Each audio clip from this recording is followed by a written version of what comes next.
Senza considerare che tutti questi soldi dovranno poi aver lasciato qualche traccia. Che ne so, acquisti, oppure investimenti. Ma come possono averli spesi?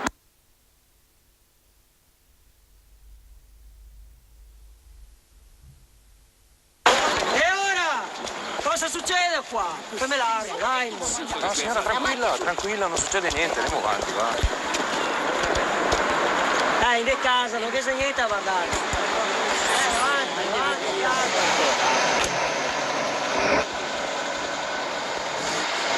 Ispettore, vada a perdonarli. La gente è semplice, ma è brava gente. No, come da voi altri, sopra a bassa Italia, che sono tutti banditi. Ecco, bravo. La faccia stanca, ispettore.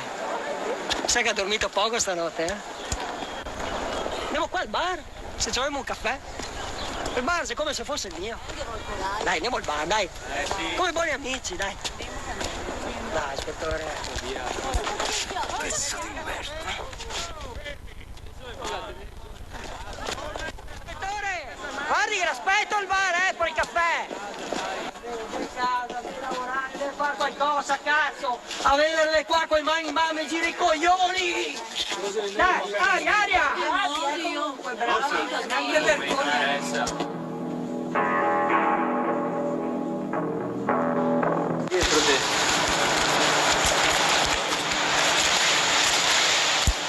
Allora, stai ancora pensando alla rapina? Lascia perdere, guarda qua. In una settimana con la roba facciamo 100 volte tanto. Ma è assa star che tutti i giornali ci danno addosso, i politici strillano, la polizia sta facendo il 48. A me loro non interessa. Guarda qua che cosa dici i giornali, oggi. Ma che cazzo me ne frega dei giornali? Sta attento, sta attento! Siamo altri? Avanti, dai, muovete, lavora cattivo! Quello là fra una settimana si sono scordati tutti. A Venezia i giudecchini stanno mettendo il naso dappertutto. Ormai si sono presi il racket dei mototaxi per turisti. La settimana scorsa uno dei nostri è sparito. E in laguna gira roba che non è nostra. Oggi ti hai prove che se stai i giudecchini? Eh? Cosa ridi? E le prove? Ma pensi di essere in tribunale che hai bisogno delle prove? Cosa? Se non ci pensi subito, quelli ti fregano la carriera da sotto il culo. E se non sono loro, ce ne sono altri 100 pronti a farlo. Cosa a sto mondo c'è solo una roba che conta. Non sei tu e non sono io. L'unica roba che conta sono questi, gli skate. Sei skate che conta, sei skate che resta, sei skate che comanda! Lavora, Cristo! Beh, se non cos'è altro, noi tendiamo, te lasciamo lavorare. Ciao Toso. Ciao. Ciao, eh? Ciao, ci vediamo.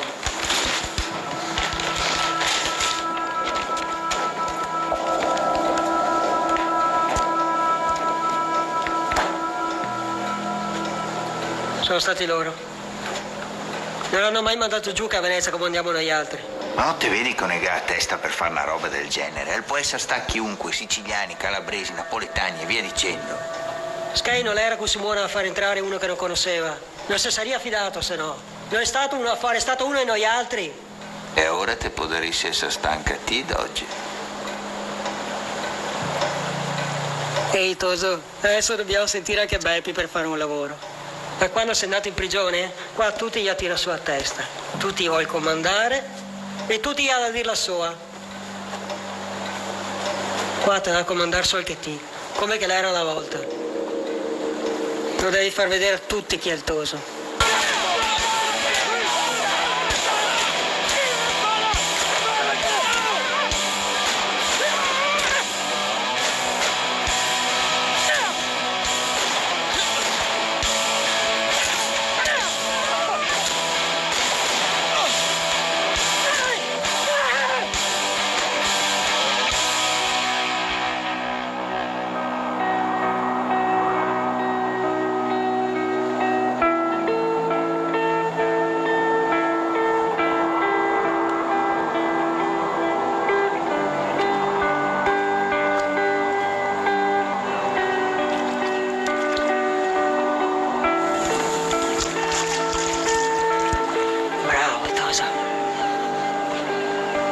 sei in cui così mi piace.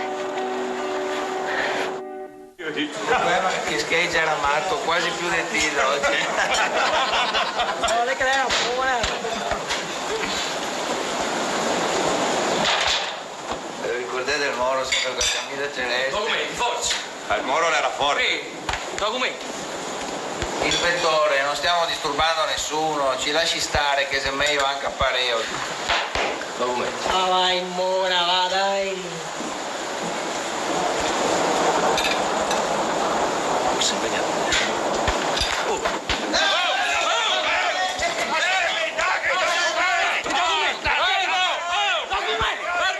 Ecco qua, ispettore, ecco qua, la va bene? Sì.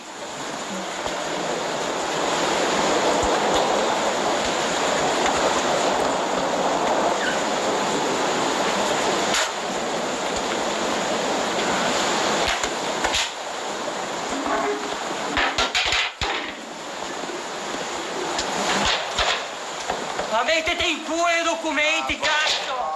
Lascia Puttana rossa. stare. Documenta! Ma è un rischio il documento! Lascia stare, tanto non è un impiegato statale che vado. Non lo prenderete mai! Mi raccomando, vai, mo, che là!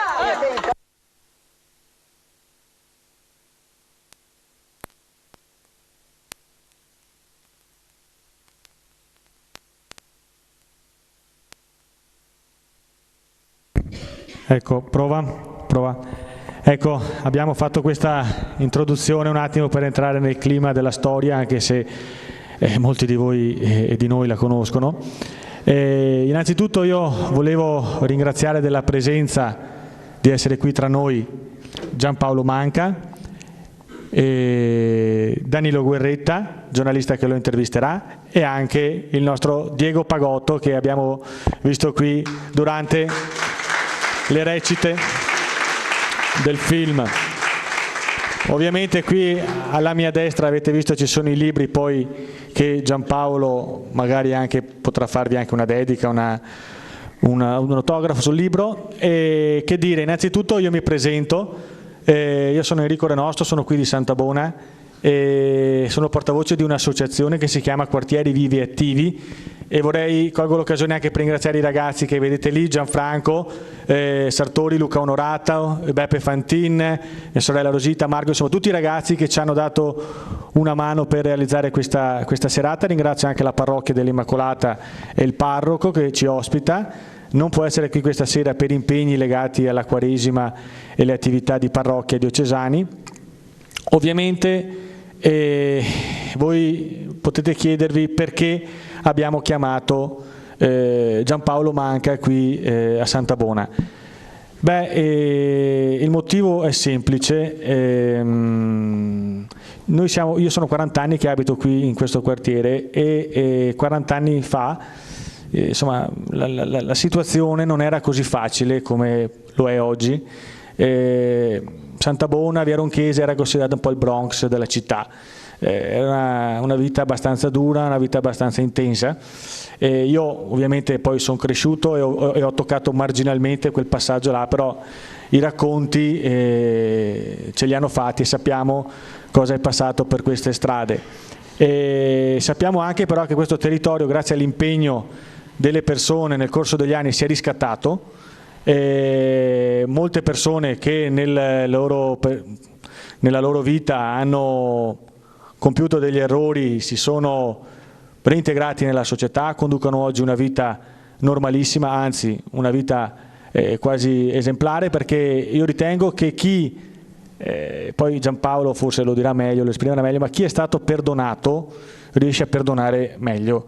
Chi assapora il perdono, chi assapora le difficoltà che portano anche a questo percorso, poi riesce anche a perdonare e a capire quella che è la forza del riscatto, la seconda possibilità che io ritengo non vada negata a nessuno. Noi siamo appunto un'associazione Quartieri Vivi e Attivi, noi faremo questa serata con Giampaolo Manca, poi ne avremo una il 29 di marzo, sempre su un altro tema, il tema della SLA. ci sarà un ragazzo che condurrà una serata e presenterà il suo libro, Carasla, e la terremo al centro civico qui vicino.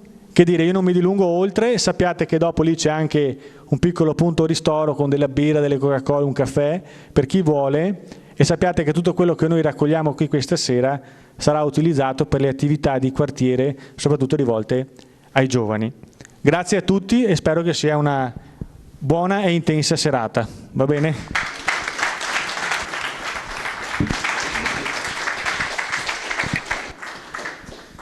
Buonasera. Prova. Buonasera a tutti quanti, grazie per essere qua. Io ho conosciuto Giampaolo Manca più o meno un anno fa, quando è stato affidato, anzi più di un anno fa, quando è stato uscito dal carcere dopo i 36 anni, 6 mesi e 2 giorni, ed è stato affidato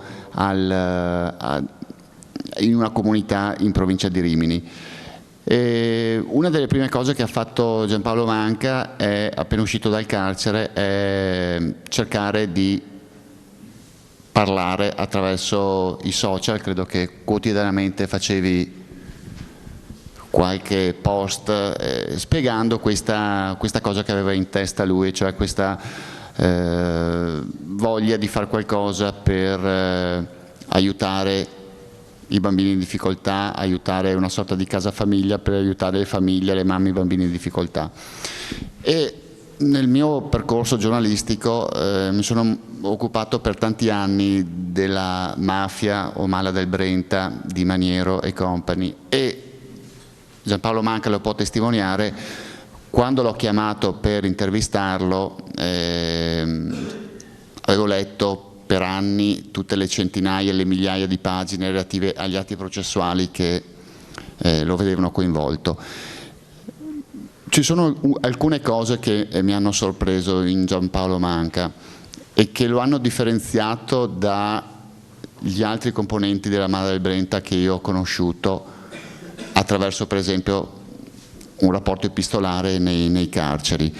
Mi ha sorpreso come 36 anni e 6 mesi di carcere non lo avessero, tra virgolette, distrutto mentalmente. Mi spiego.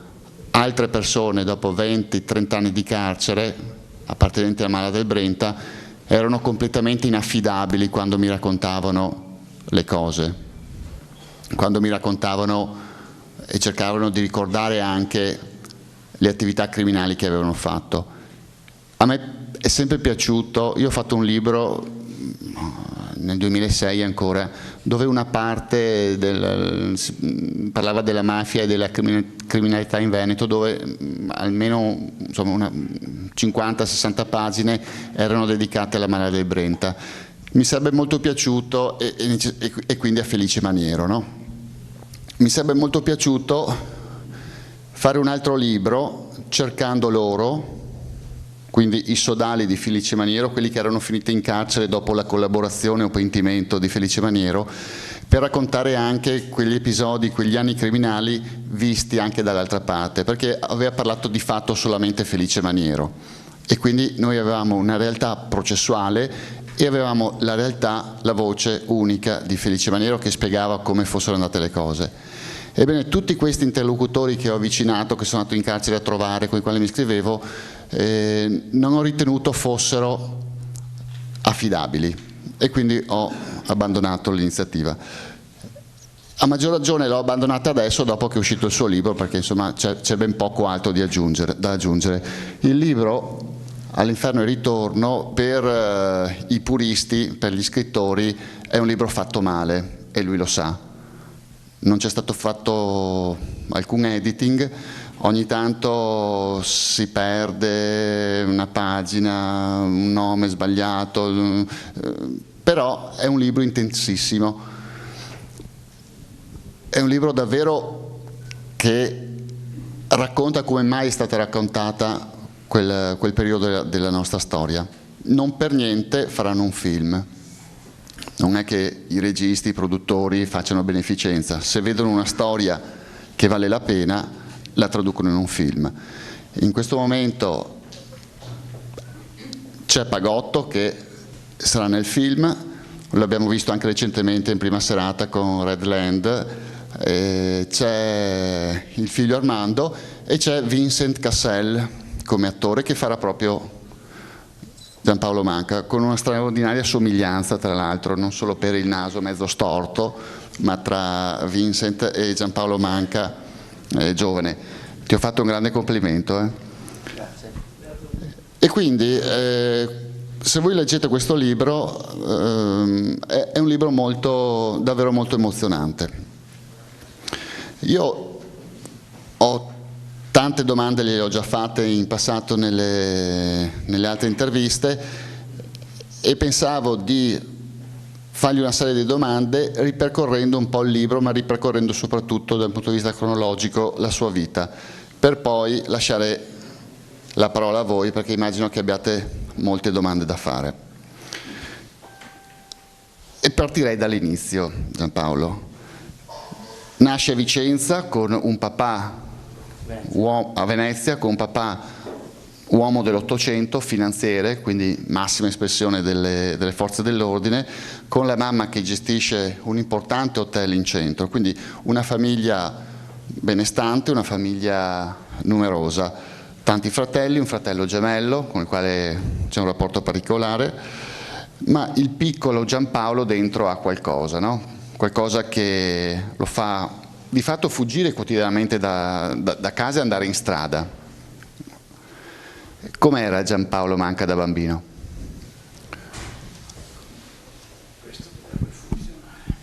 Prova 1, 2. Se mi permette, intanto volevo ringraziare tutti i presenti. E ogni qualvolta che presento il libro per me è una grande emozione perché non è facile. E quindi rispondo al nostro caro dottore, come lo chiamo io. Chi era Giampaolo da bambino? Era un bambino come tutti gli altri, ma un bambino che purtroppo subiva delle violenze da suo padre, così come per mio gemello Fabio, che è qui con noi questa sera. E quindi cosa accadeva? Che per non prendere più le botte scappavamo di casa perché il nostro padre era veramente una persona molto severissima. Mio padre, come ha ricordato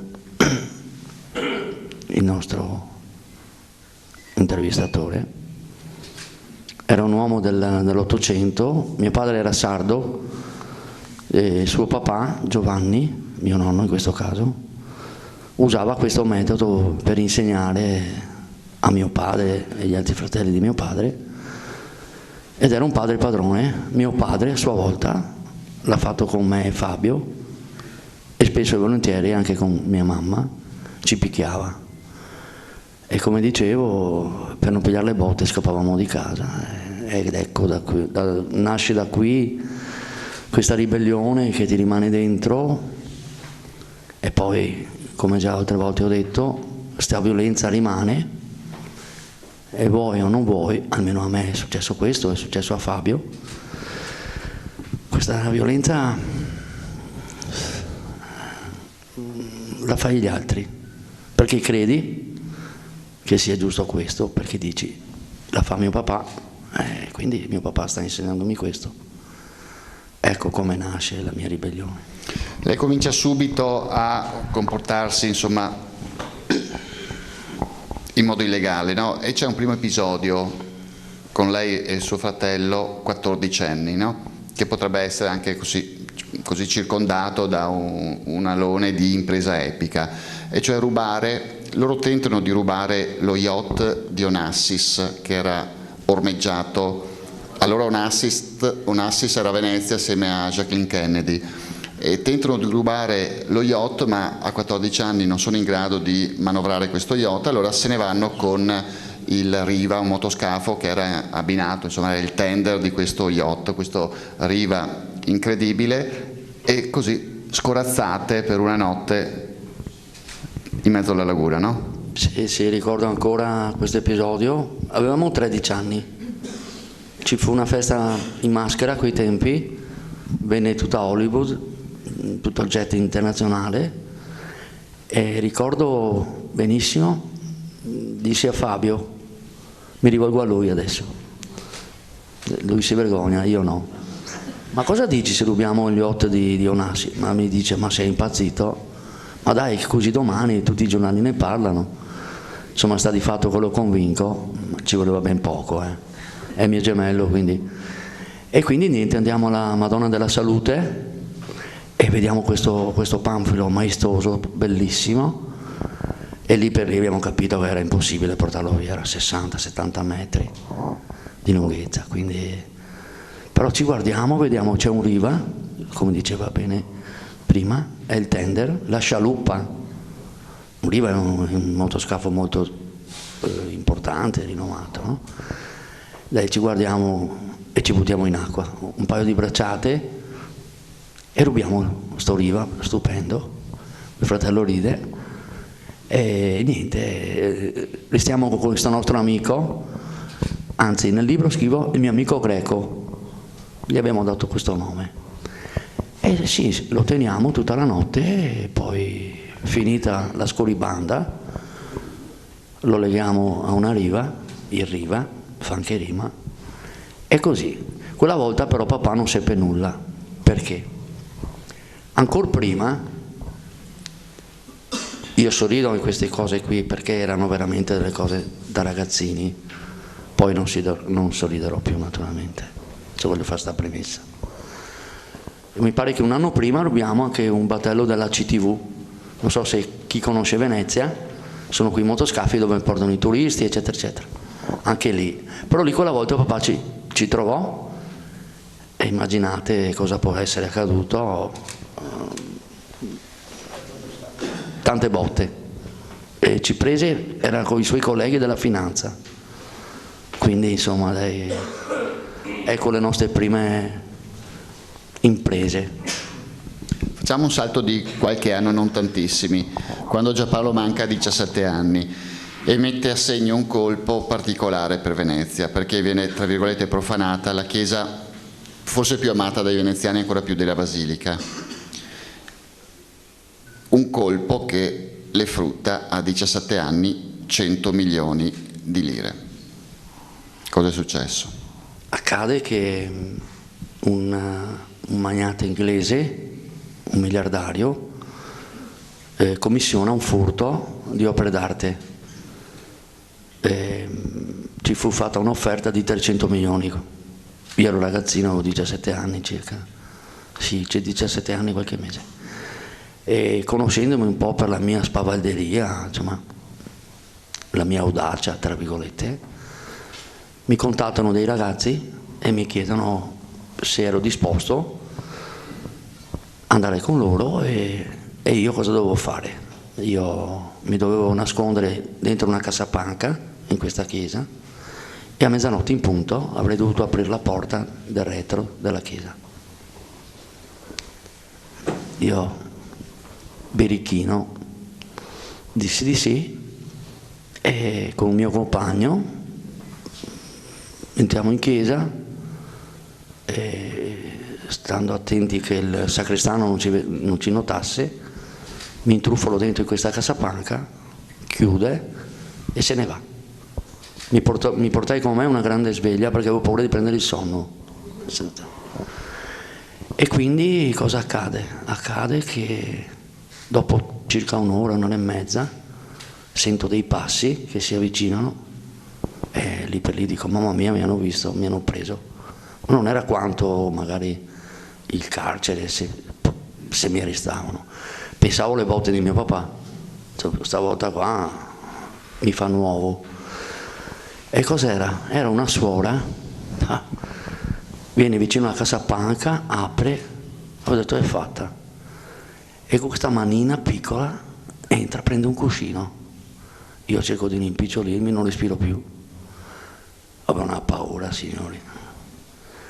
Insomma, prende sto cuscino, chiude, io faccio un sospiro di quelli lunghi e quindi non potevo dormire, insomma, lei. Mezzanotte in punto, apro la porta del retro e faccio entrare i miei complici, i miei amici, e mi ricordo mi fecero un sacco di feste e io gli dissi: ah, ma cosa vuoi che sia? Se invece sapessero la paura che avevo. E comunque lì inizia la mia carriera, portiamo via tutti i quadri, eccetera eccetera. E cosa accade? Accade che il mecenate dice: no, non voglio più i quadri perché ho paura. C'è stato veramente, a quei tempi là, è stato un fatto molto, molto clamoroso, tutto il mondo ne parlava e quindi non ha più voluto i quadri. Sta di fatto che invece dei 300 ci dai 100, però non vuole più i quadri. E che facciamo di questi quadri? Si pensava al primo momento di bruciarli, però ringraziando Dio oggi dico non l'abbiamo fatto, era uno sfregio all'arte, alla nostra città. Però il più grande dice: ma sai cosa facciamo? Ricattiamo la sovrintendenza delle belle arti di Venezia. Io ero il più giovane, io dico va bene, non c'è problema. Quindi ricattiamo la sovrintendenza delle belle arti, ci danno altri soldi, però io mi sono definito a quei tempi là la banda Bassotti, nel senso che avevamo pochissima esperienza, dai.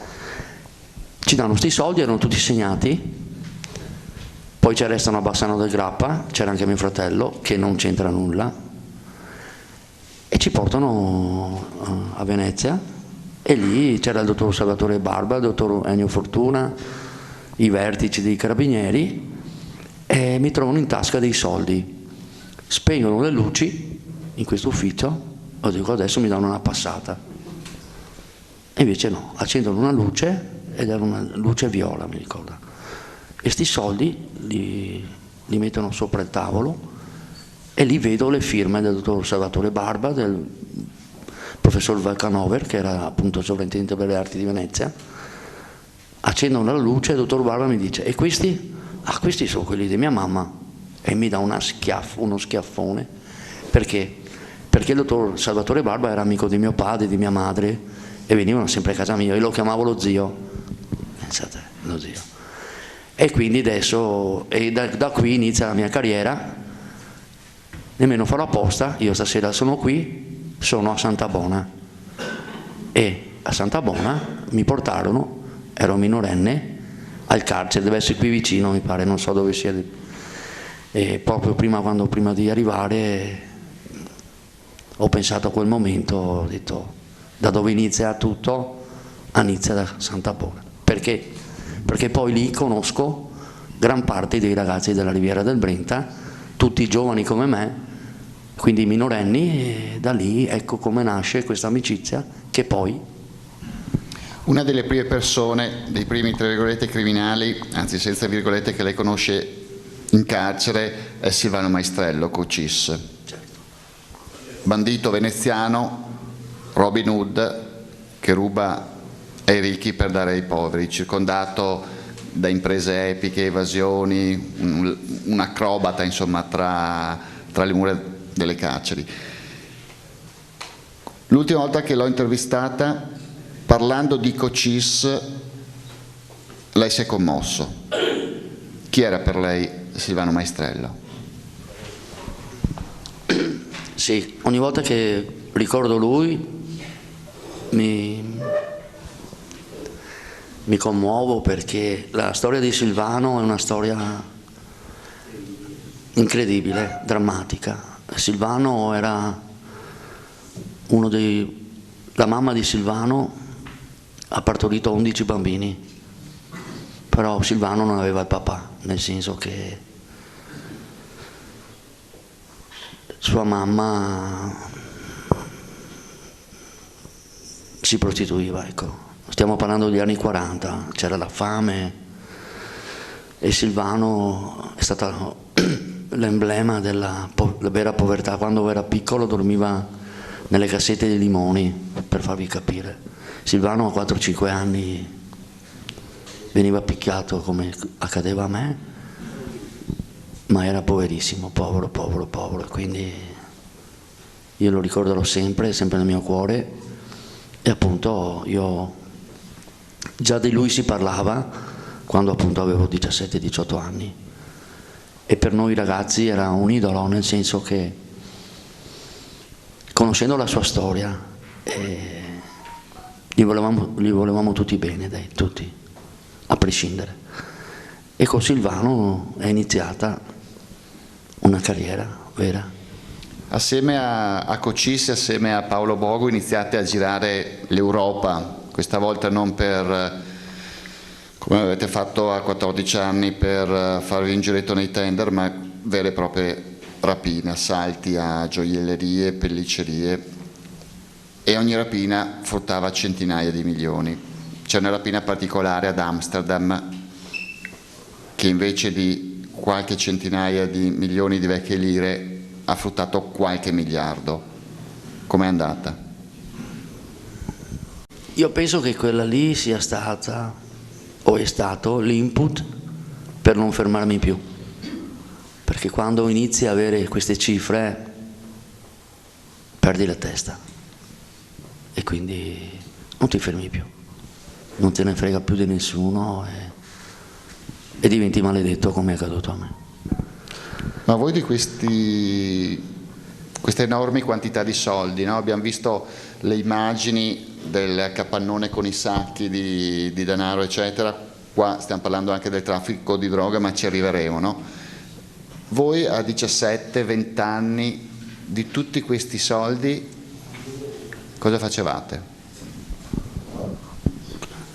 Tutto, prendevi tutto, nel senso che tutto quello che volevi acquistarti lo facevi. Si andava via anche con l'aereo privato, quindi andiamo a bere un caffè in Francia, pronti, aereo privato, andiamo a vedere la partita in Germania, aereo privato. Quando cominci a avere queste cifre non sei più un essere umano, secondo me, non ragioni più, dici sono proprio padrone io di tutto, di tutti, e i soldi ti danno la testa. E non pensi di fare investimenti perché dici ma domani ne prendiamo degli altri, cioè li butti via, li sperperi, invece così è andata.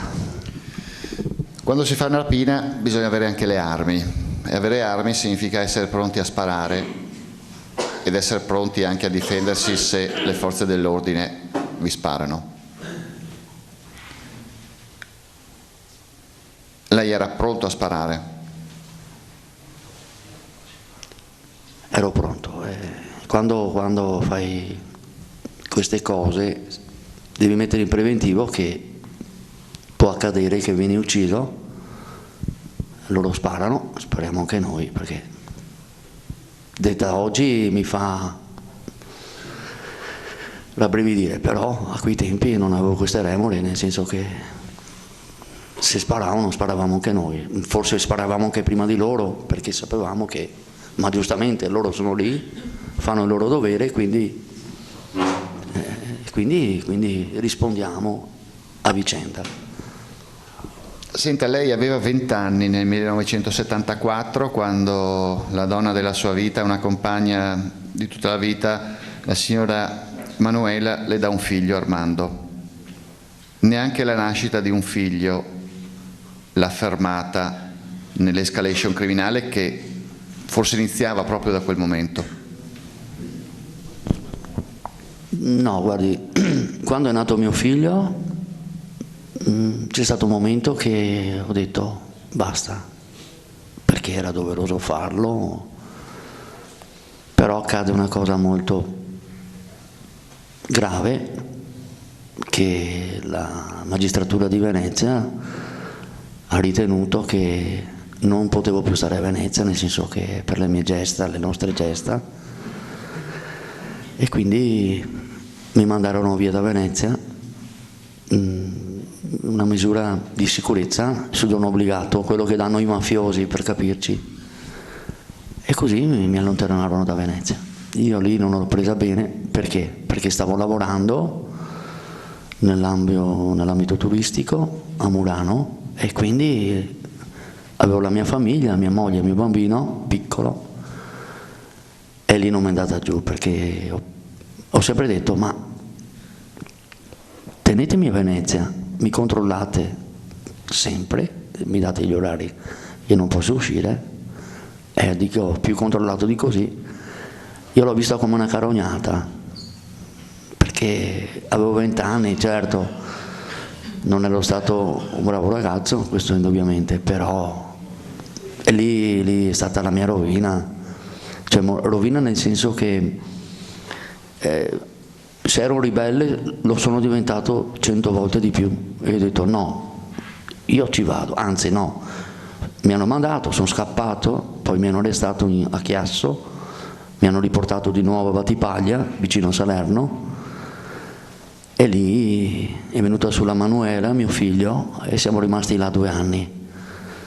Nel frattempo vengo riarrestato, perché quando sono scappato mi hanno condannato, adesso non ricordo a cosa, a quanto, però dentro di me dicevo io torno a Venezia, faccio la banda e metto a fuoco Venezia, a fuoco e ferro, e così ho fatto.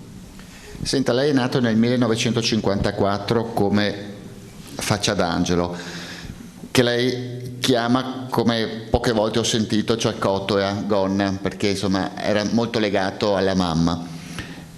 Quando conosce Felice Maniero? Felice l'ho conosciuto, avrò avuto 18 anni, 17-18 anni. Andavamo a ballare nella Riviera del Brenta, a quei tempi c'erano le sale da ballo, quei complessi, non come ora, no? Niente, ma poi come dicevo prima ci siamo conosciuti con tutti i ragazzi minorenni, quindi per me non era una cosa nuova. Con Felice sono stato in carcere a Santa Maria Maggiore, a Venezia, e cosa? Un nome lui, un nome io, ci conoscevamo da sempre con tutti i ragazzi e inizia il nostro rapporto criminale. Ma il rapporto suo con Felice Maniero è come quello che abbiamo visto in qualche scena di questo film, o insomma c'è stata comunque una licenza artistica anche del regista, no? Perché qua vediamo il Doge impersonato da Diego, che sembrava quasi il primo consigliere di Felice Maniero. Io non credo che in realtà fosse proprio così, però se ce lo vuole raccontare lei. Allora, vorrei sfatare una cosa. Quando io ho già parlato con il nostro caro amico, quando parlano e dicono Maniero era il capo, Maniero non è stato mai il capo di nessuno. Maniero è stato un nostro complice, come noi eravamo complici di lui. Nessuno, a parte un paio di ragazzi di Campolongo, come possiamo dire, aveva riverenza nei suoi riguardi. Felice era un ragazzo audace nelle sue cose, coraggioso, ma non era il capo di niente. Poi dopo magari mi si darà il tempo, vi spiegherò un po' meglio perché. Felice era un ragazzo molto pacato, educato, a differenza magari di qualche suo compagno del Dolo, la Mira, eccetera, eccetera, che non voglio dire chi, ma penso che tu l'abbia capito.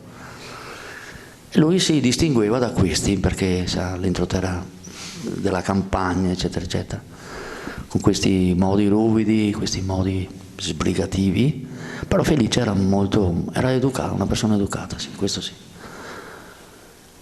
E quindi i nostri rapporti erano paritari, nel senso che nessuno decideva per l'altro, viceversa. Si discuteva, ci chiarivamo e poi si faceva quello che si doveva fare. Perché Maniero a un certo punto dice: Giampaolo, Venezia è tua. Ma lei si fidava di Felice Maniero? Sì, come un po' tutti ci fidavamo, certo, perché diciamo abbiamo fatto tutti la gavetta, pertanto ci fidavamo, come lui si fidava di noi ci fidavamo di lui.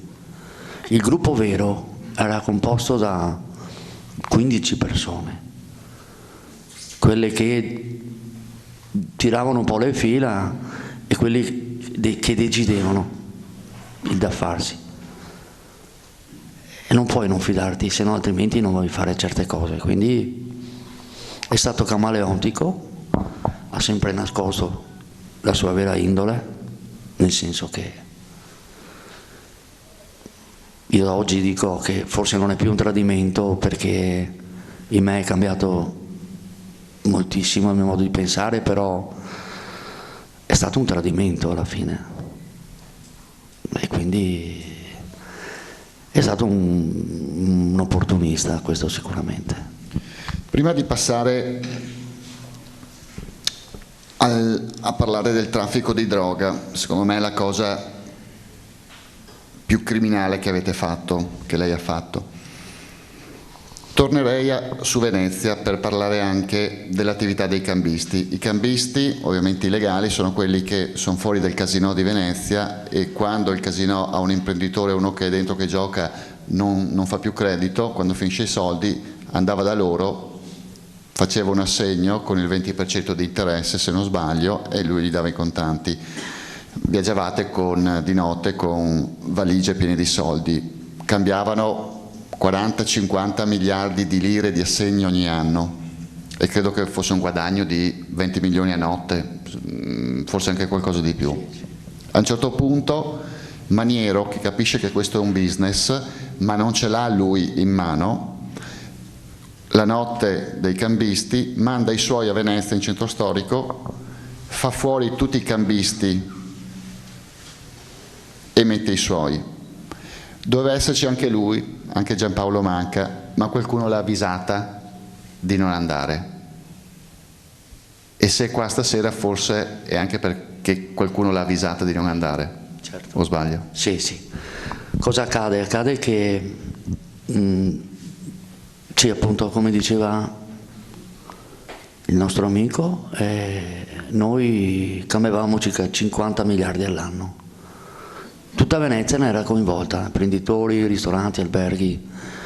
Alla fine della fiera, io dico sempre, eravamo soci occulti del comune, perché il casino di Venezia, per quanto tu potevi essere ricco, anche se andava Agnelli e gli diceva dammi 1 miliardo, nemmeno Agnelli dava 1 miliardo. C'era un budget di 300 milioni all'epoca, e quindi se superavi questa cifra, e loro cosa facevano? Ai piani alti dicevano andate giù, ci sono loro e loro vi danno i soldi. Venivano da noi, e quindi l'imprenditore serviva 500 miliardi, 500-600 milioni, noi consegnavamo i soldi, ci faceva subito un assegno al 10%, e quindi incassavamo subito i soldi, ed effettivamente è stato, era un affarone, non un affare, un affarone. Però mangiavamo un po' tutti, anche Venezia. Da premettere che a quei tempi la legge non riconosceva, non era un reato, nel senso di, come si chiama? Usura. Perché? Perché un conto prestare dei soldi a una famiglia che deve pagare la cambiale, eccetera, eccetera. Allora lì sì, è il momento del bisogno, però noi alla fine davamo dei soldi a chi ne aveva talmente tanti per giocare. Poi col tempo invece ha cambiato la legge e l'hanno fatta diventare usura anche il casino, forse perché volevo mangiare tutti loro, io penso questo. Ma chi è che veniva da voi? Perché lei nel libro racconta di un unico, dice che passavano tutti gli imprenditori, tutti i ricchi d'Italia, ma fa un unico nome di uno che non era imprenditore, ma di Mario Merola. Sì, sì. Ok? A parte Mario Merola, e poi magari si ci racconta com'è andata con Merola, qualche altro nome noto che è venuto da lei? Ma guardate, non dico tutti, però quasi. Agnelli no? Vabbè, Agnelli non andava al casino, ma lì a lui di persona, quindi non aveva bisogno di venire a Venezia. Però effettivamente venivano delle persone, di imprenditori a livello importantissimi, a livello nazionale. Magari è meglio evitare il nome, però ne dico uno. Dai, il nostro Emilio Fede veniva sempre a trovarci. Lui veniva, era un amico oltretutto, quindi cito lui perché ormai si sa, e di quelli che non sappiamo lasciamo perdere. E con Merola com'è andata? Niente, mi ricordo sempre, pace all'anima sua, venne giù e mi disse voglio mi presti 20 milioni, tu sono amico degli amici, sì, vabbè, gli do sti 20 milioni, mi faccio fare 22 milioni, sì. E problemi zero, nel senso, una persona conosciutissima, poi era amico di amici nostri di Napoli, però guarda caso, a sto vizio che hanno i napoletani. Metto l'assegno all'incasso, non c'è una lira. Però dai, poi alla fine abbiamo recuperato la cifra, però è stata una cosa simpatica. Dai. Si è dimenticato di coprirlo. Dai. Cioè mi ha dato l'assegno, era già vuoto, però è di Napoli, nulla a togliere ai napoletani. Senta, finora Scusa, la vera sceneggiata. Finora abbiamo parlato di rapine a gioiellerie, a pelliccerie, di soldi cambiati a chi ne aveva davvero tanti. Adesso parliamo dell'eroina. Voi con l'eroina avete ucciso tanti ragazzi, avete mandato sul lastrico migliaia di famiglie in Veneto, perché in quegli anni il Veneto era la regione d'Italia con più vittime di overdose.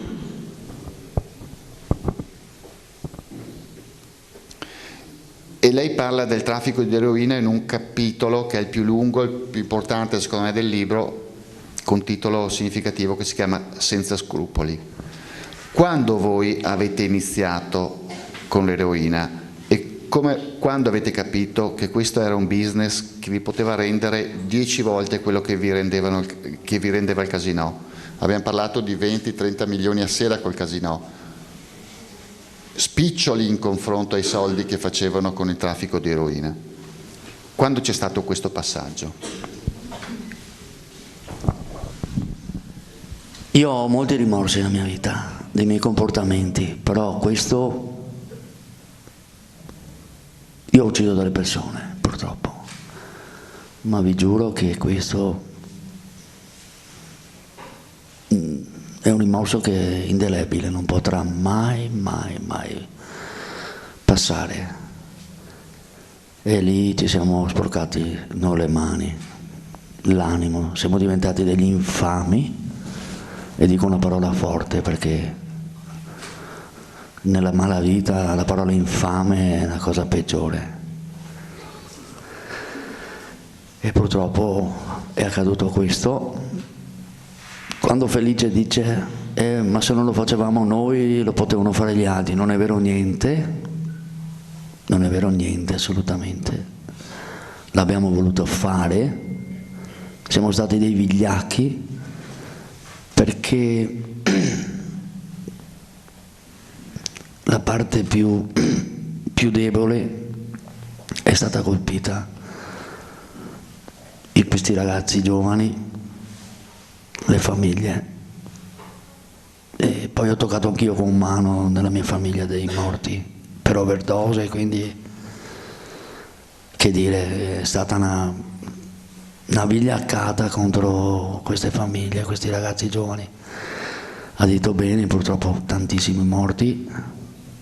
Penso che abbiamo fatto più danni noi che la Montedis, perché oggi ci penso, dico sempre a mia moglie, non dico magari ogni giorno, ma spesso dico amore, ma come ho potuto fare questo? Però ero anestetizzato, cioè eravamo tutti, non capivamo più niente, valigie e valigie di soldi.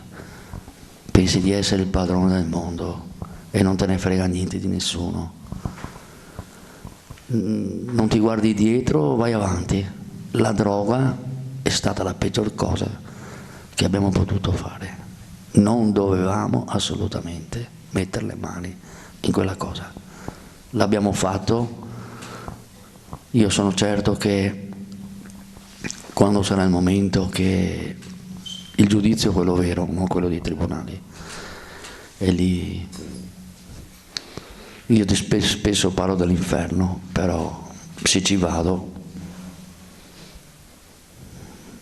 ben venga, perché è una cosa troppo infamante, tragica, e io non mi posso mai perdonare di questa cosa.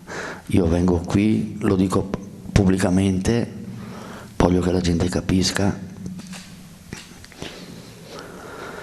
non chiedo perdono, nel senso, anzi io lo chiedo, però se non me lo danno io capisco benissimo, perché il perdono si dà, non si chiede. Io so che sono dannato per tutta la vita per questa cosa, non perché che le altre siano state belle, no, questo no, però questa è quella più sporca che è potuta avvenire a noi tutti, nessuno escluso. Lei però, che dopo che è uscito dal carcere ha avuto anche un percorso personale, forse iniziato anche in carcere, di avvicinamento anche a Dio, di avvicinamento anche alla religione, in un'intervista lei mi ha detto: Dio mi ha perdonato. Sì, sono certo, Dio perdona tutti. Il mio grande problema è che non mi perdonò, io non sono capace di perdonarmi, non ci riesco, perché non puoi perdonarti. Ma tu vuoi metterti sopra di lui? No, però io non ci riesco, è più forte di me. C'erano dei rapporti anche con le altre mafie, quelle che si conoscono, Cosa Nostra, l'Andrangheta, nello spaccio della droga. Si è molto parlato anche del fatto che Felice Maniero avesse avuto una scuola, per esempio, da Contorno, da quelli di Cosa Nostra, che erano arrivati anche in Riviera in soggiorno obbligato negli anni 70. C'era questo rapporto, magari nato in carcere? No, guardi, non serviva avere dei maestri, perché... Cioè voi la droga, l'eroina, dove andate a prenderla? Basta, andavo in Turchia a prenderla. I primi tempi a Milano, è vero. Però non dico da chi. A Milano c'era fidanzati, c'era... Lo dice lei. Lo dice lei. Io non l'ho mai detto. E quindi noi non avevamo bisogno dei maestri, si capiva da solo. Già, tra virgolette, eravamo degli imprenditori, no? Leggi i giornali, senti, eccetera, eccetera. Quindi dici: oh ragazzi, e questo è il business del momento, e ci vai. Non è che doveva venire un siciliano, un napoletano, un calabrese, un pugliese a dirci si fa così e ti insegnano. No, perché in quei tempi là, credimi, la spacciavano tutti, anche quelli che non erano mai stati in galera, perché era il boom, ma veramente una roba incredibile. C'è una differenza nei tanti parallelismi di criminali, no? Della peggior specie, Giampaolo Manca e Felice Maniero. Avete in comune l'anno di nascita, avete in comune l'età, ma c'è una grossa differenza. Maniero ha fatto i nomi di tutti, si è pentito, ha collaborato con la giustizia, ha ottenuto i benefici, eccetera. Lei si è fatto 36 anni di carcere, è stato condannato, anche adesso che la sua pena è stata espiata, non ha mai fatto i nomi di nessuno, né in un'aula di tribunale né a un giornalista. A me non ha detto, lo sappiamo da chi andava a prendere l'eroina all'inizio a Milano, non l'ha mai detto nessuno. Non dice chi erano gli imprenditori che, a parte Emilio Fede, chi erano i suoi complici. Perché questo comportamento da, tra virgolette, quasi irriducibile, no? Pur avendo sconfessato, no, tutta la sua attività criminale? No, ecco, sì, si potrebbe pensare a questo. Tu non hai fatto il nome della gente, dei tuoi complici, allora sei un irriducibile. No, non è questo. Io oggi quel mondo l'ho definitivamente abbiuro il mio passato, ma è una cosa che è dentro di me, nel senso che tradire. Ecco, io sono qui oggi, questa sera, che parlo con voi, e immaginate se magari vengo qui, racconto la mia storia con tutte le mie difficoltà, le mie debolezze, e faccio ancora magari lo spacciatore, il rapinatore, vengo qui a raccontarvi della mia vita. Io tradirei anche le persone che sono qui, quindi è più forte di me. Ma tu non hai collaborato, quindi potevi fermare altro male.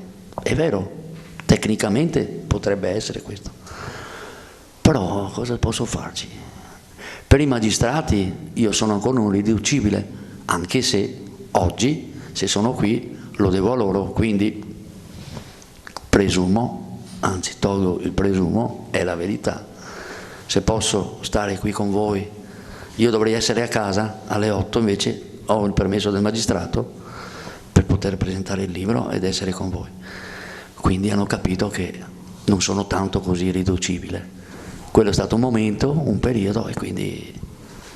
Lei a un certo punto è in carcere, e lui era in carcere perché era condannato, poi arrivava il cumulo di pena, mentre era in carcere che scontava una pena arrivava il processo anche per il reato successivo, cioè ha fatto tutti i reati possibili, immaginabili del codice penale. Non tutti. Quasi tutti, insomma. E a un certo punto c'è un processo d'appello. Giampaolo Manca si presenta dal giudice, distrutto probabilmente da, non so, 34 anni, forse aveva già fatto di carcere, e fa una richiesta particolare al giudice e dice: io non ce la faccio più, mi faccia l'eutanasia, voglio morire. Più o meno è andata così? Sì, vado all'appello dell'ennesimo processo e effettivamente ero stanco, ma non era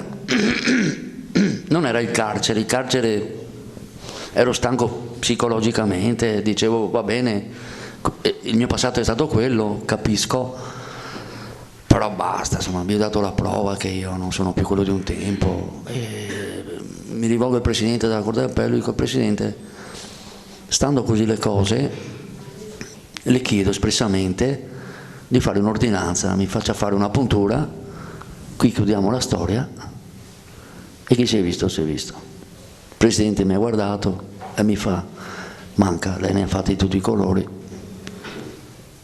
Però il procuratore generale, che era vicino a me, mi guarda, era una donna, e dice: signor Presidente, io sono dell'idea che a Manca ci dobbiamo dare un'altra opportunità. Manca ha fatto un congruo periodo di carcere, io sono favorevole che Manca venga assegnato a una comunità, la Papa Giovanni XXIII. Un miracolo, 12 volte avevo chiesto questa cosa e per 12 volte mi avevano detto di no. Sta di fatto che dopo un paio di ore si sono riuniti in Camera di Consiglio, sono venuti fuori e il miracolo, mi hanno accettato la richiesta, quindi la puntura non me l'hanno fatta, e ringraziando lui mi hanno dato gli arresti domiciliari in una comunità a Rimini, la Papa Giovanni XXIII di Don Benzi. Senta, prima di dare il microfono al pubblico, ci sono altre due cose, due fatti insomma che con lei volevo raccontasse. 1990, lei è stato condannato anche per triplice omicidio in concorso, a proposito di vari reati, e stiamo parlando di una sorta di regolamento dei conti all'interno della banda. 1990, sull'argine del Brenta, Galta di Vigonovo, lei si trova con Felice Maniero e altre 4 in 6 eravate. Non mi ricordo. Eravate in 6.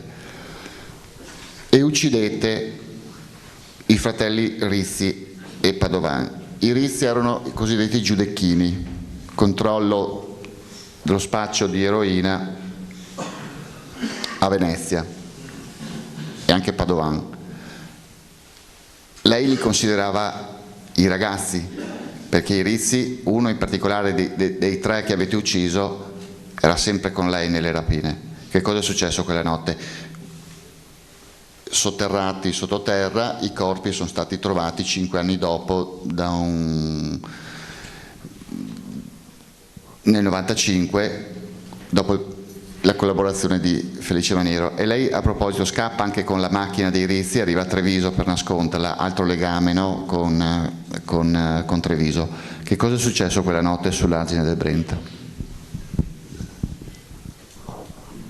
È successo quello che non doveva mai succedere.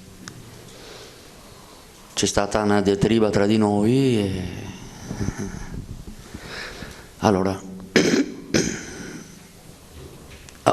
A quei tempi si diceva: arrivo prima io di te, altrimenti muori.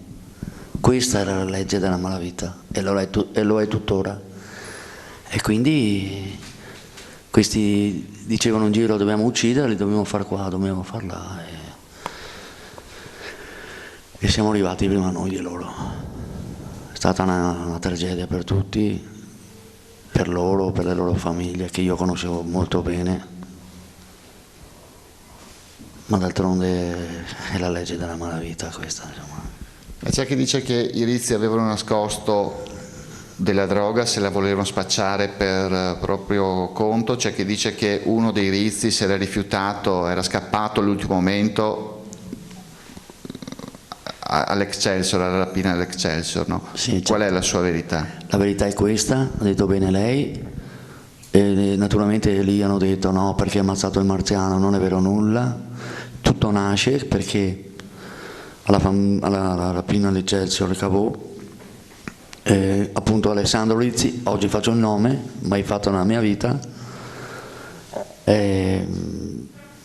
lui scappò e quindi ci lasciò lì, ci fu una sparatoria con la polizia e quindi io gliel'avevo giurato, ho detto io ti uccido perché non puoi fare una cosa del genere, è una delle cose peggiori che può fare un tuo complice. E cosa fecero i signori, i ragazzi? Iniziavano a dire adesso uccidiamo Manca e qua e là. E quindi Manca è arrivato in questo caso prima dei Rizzi. 1992, 13 dicembre. 90? No, sto cambiando data. Scusa. Cristina Pavesi. 90 purtroppo. 13 dicembre 1990. Assalto al treno di Vigonza. Sì.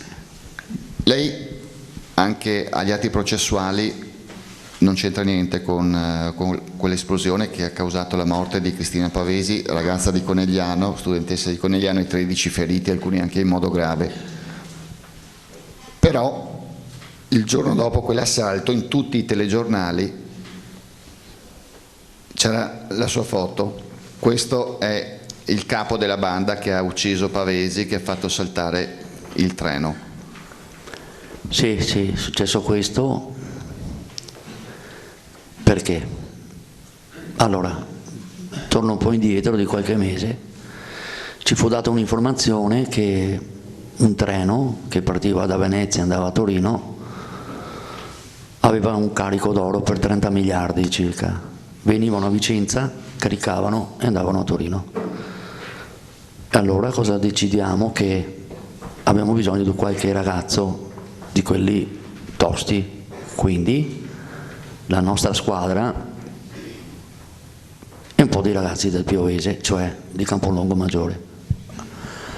Andiamo da Felice, gli proponiamo la cosa e io spiego i fatti e gli dico guarda, ci sarebbe un altro treno però ha solo 6-7 miliardi, ma non vale la pena, è quel treno che va a Venezia e Milano, però c'è la scorta della polizia, ma io la dico così, la butto lì, così, tanto per dire.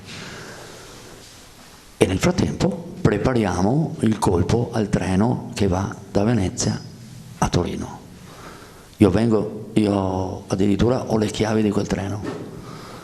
I miei complici, in questo caso quelli che lavoravano nel treno, mi fanno salire, guardo la strada, vedo i scatoloni pieni d'oro e quindi in pratica volevo toccare con mano, volevo vedere se era vero, perché prima tutto nasce perché c'era un giro di assegni rubati e diciamo gli infedeli, come li ho chiamati nel libro, e mi davano circa 5 miliardi, no 4 miliardi 2 volte alla settimana, e naturalmente quegli assegni li abbiamo tutti cambiati e giriamo tanti di quei soldi anche quella volta, da dire, faccio una battuta, che eravamo soci delle poste, perché erano tutti assegni buoni, incassabili. C'è il mio amico Diego che ride, però di fatto è così. Ecco come nasce la rapina al treno, Cosa accade? Accade che era già tutto pronto per fare questa cosa. Mi ricordo, sono le 6:30, sono insieme a un ragazzo, un certo Camuffo, siamo vicini a una stazioncina, andiamo a bere un caffè, prendere le sigarette, in quel mentre entra dentro il bar un signore anziano e in dialetto gli dice: Gasparai, che ha messo a bomba, che colpa a tutti. Mi guardo con Camuffo, Moreno, lì ho capito subito. Hanno fatto la rapina, quella Venezia-Milano. Cosa accade? Immaginate, un disastro. Io avevo circa 2 miliardi nascosti di quegli assegni del treno, quindi mi affretto ad andarli a portare via da dove erano, perché dico, se me li trovano a me mi tirano la rapina.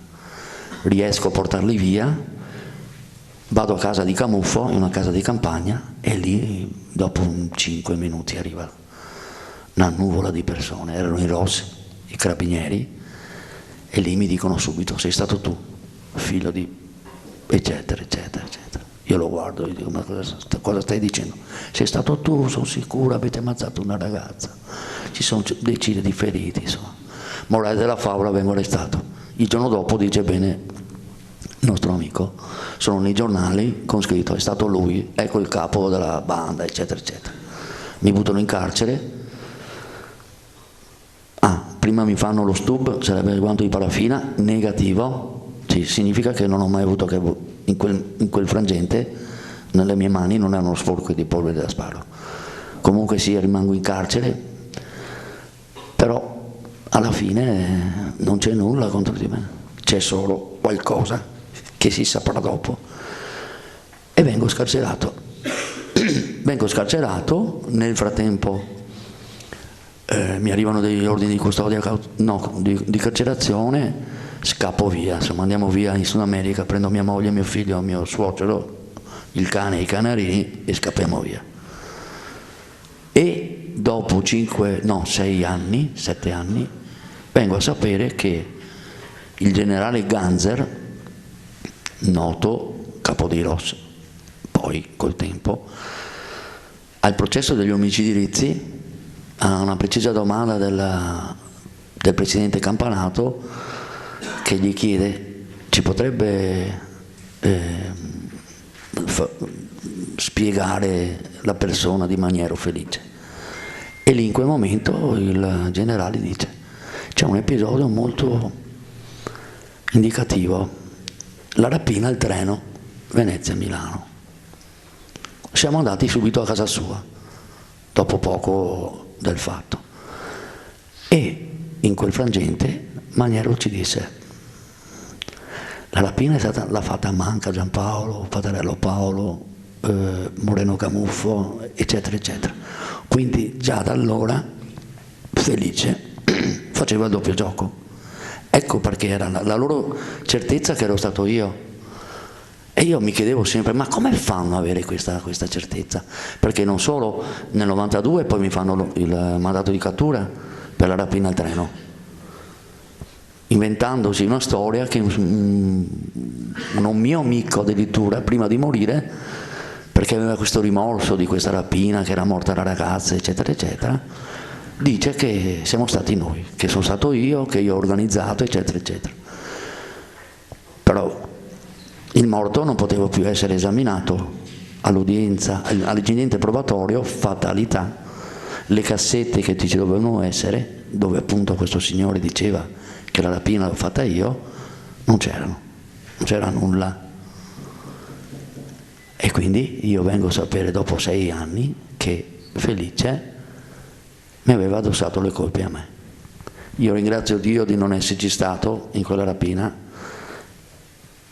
rimorso su rimorso, però posso dirle, e lei lo sa, io appena che sono uscito, ora lo posso dire pubblicamente, mi sono adoperato per parlare con la zia della povera Cristina, la signora Michela.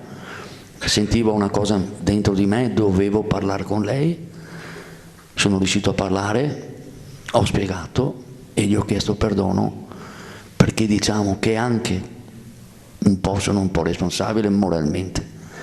Se non portavo questa notizia probabilmente non avrebbero fatto la rapina, e quindi le mie colpe sono molto molto gravi. E faccio l'ultima domanda. Felice Maniero, adesso che voi pian piano tutti stanno uscendo, fa bene a temere per la sua vita? Allora, io dico sempre che lui, allora io parlo per me, allora dei miei ex compagni io non vedo più nessuno, perché è giusto che sia così, quindi non posso dire se gli altri hanno voglia di vendetta, però tenga presente questo. Io sono il più giovane oggi, ho 65 anni e gli altri hanno 10-15 anni più di me. Se vogliamo andare nel lato pratico, insomma, non è facile, nel senso che è vero anche che ognuno, non tutti, ha il suo prezzo. Lei sa cosa intendo, se vorrebbero sapere dov'è. Io le dico la verità, io spero che non gli succeda mai nulla, perché alla fine non è che cambia qualcosa. Cosa cambia? Non cambia più niente. Poi sarà lui un giorno, quando ci sarà un giudizio, quello vero, e lì renderà conto di tutto quello che ha commesso. Però per dire che non rischia nulla, per quanto mi riguarda, di lui non me ne frega più niente, nel senso che lui ha fatto quella scelta, io ho fatto la mia, ho pagato in parte le mie colpe, perché vorrei concludere con questa parola: quando tu prendi la consapevolezza, capisci quello che è stata la tua vita e il male che hai prodotto, da lì inizia la pena. Non sono i 40 anni, 50, ne avessi fatto 60. Da quel momento è una pena che rimane dentro, è l'ergastolo del rimorso. Quindi io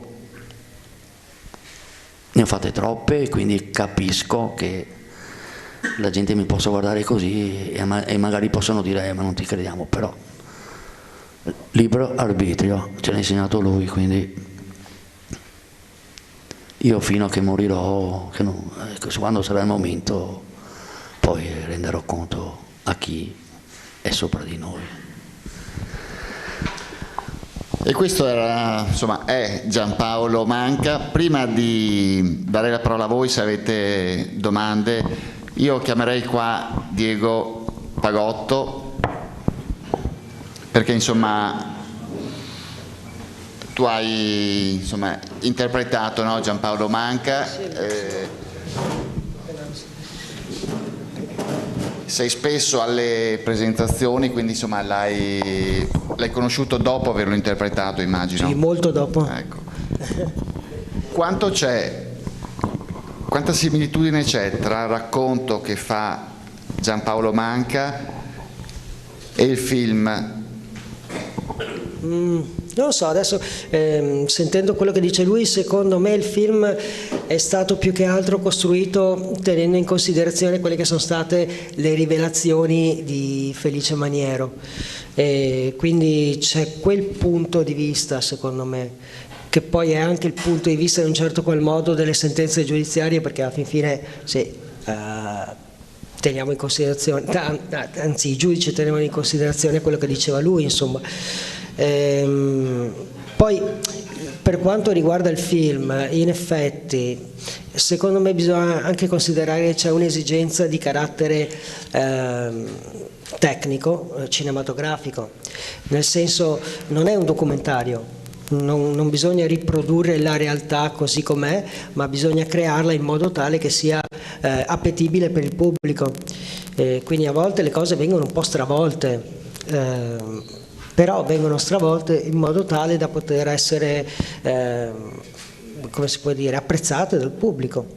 Ad esempio già il fatto stesso che noi nella banda eravamo in 5 più lui, è necessario essere in pochi, perché se si è troppi poi il pubblico non riesce più a capire chi fa cosa.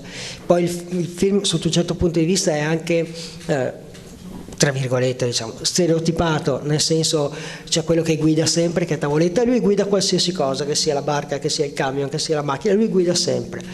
Poi vabbè c'era Skay che teneva i casinò, c'era Beppi che in teoria teneva la contabilità, c'ero io che vabbè diciamo ero magari quello più violento, e poi c'era il Moro che non ho mai capito cosa facesse però c'era anche lui, però ognuno aveva il suo settore, diciamo, no? E il pubblico li identifica come tali, quindi secondo me il film non aveva la pretesa di raccontare qualcosa di nuovo né di svelare nulla, aveva la pretesa di essere un buon prodotto. E secondo me lo è stato, nel senso che comunque chi l'ha visto lo ha apprezzato, soprattutto le due puntate sono molto diverse perché c'è un'ascesa e poi la caduta, diciamo forse il primo entusiasma di più perché c'è l'ascesa, si vede che partono poveri e poi finiscono ricchi, nel secondo invece cominciano a morire tutti, non si capisce bene nemmeno chi uccida chi, perché c'è anche prima in una scena c'era Beppi, diceva potresti essere stato anche tu a uccidere Skay, il dubbio può rimanere, diciamo. Però da un punto di vista cinematografico secondo me è un gran film, e più che del film parliamo del ruolo. Il ruolo che mi è stato dato è un grande ruolo, nel senso che le battute sono belle, quella Ischese e tutto, Ischei che insomma quella è scritta bene, cioè allora da un punto di vista puramente cinematografico, quando tu incontri una persona per strada che ti dice questa battuta a memoria, vuol dire che la battuta è geniale, perché sennò la gente non riesce a impararla. E anche perché, scusa se ti interrompo, non è comunque un film che è stato visto solo in Veneto, ed è un film in cui si parla spesso in Veneto. Abbastanza. Si parla abbastanza in Veneto, quella battuta Ischei è una battuta. Beh sì, però insomma sì, ok, sì. Però comunque diciamo non si è marcato moltissimo sì. Il Veneto proprio perché si voleva che fosse riconoscibile, cioè capibile un po' da tutta Italia, insomma. Ci sono alcuni film in cui veramente devi mettere i sottotitoli per poterli capire, questo secondo me lo capiscono un po' tutti, poi magari qualche parola può sfuggire ma il senso si capisce bene un po' in tutta Italia, insomma. Adesso invece c'è l'altro film, questa volta direttamente, che si intitolerà Il Doge se non sbaglio, dove ancora tu sarai presente a fianco di Vincent Cassel, quindi stiamo parlando di mostri sacri. Teniamo le dita incrociate. Esatto. Beh, il produttore l'ha detto ufficialmente. Quindi, sì, questo è vero, però ecco, fare un film è una cosa molto complessa, ma veramente molto complessa, non solo da un punto di vista economico, da tutti i punti di vista, da un punto di vista logistico, da un punto di vista di trovare gli attori che siano disponibili in quel momento, perché magari uno è disponibile ma in un momento diverso, quindi tutto può slittare, per dire. La stessa location Venezia, perché mi pare di capire che vogliate girarlo soprattutto a Venezia, no? Quindi insomma, sarebbe molto bello. Non è una città semplice da bloccare, no, per fare un film a livello di permessi eccetera, immagino. Però sì, ecco, sarebbe veramente una bella cosa secondo me, nel senso un po' l'ho sempre sognato,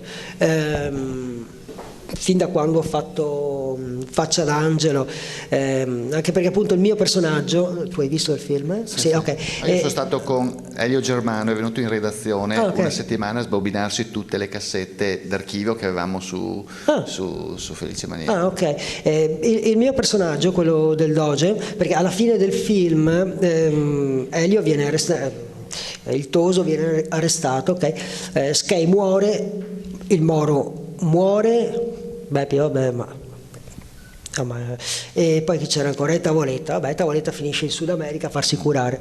Alla fin fine io non finisco in carcere e non muoio, quindi ho detto vuoi vedere che magari, siccome sono l'unico vivo, fanno lo spin-off e mi fanno il film sul mio ruolo. Invece no, non l'hanno fatto, sì, non si può avere tutte le fortune a sto mondo, però insomma diciamo che il sogno c'è sempre stato, no? Che si potesse fare un film sul Doge,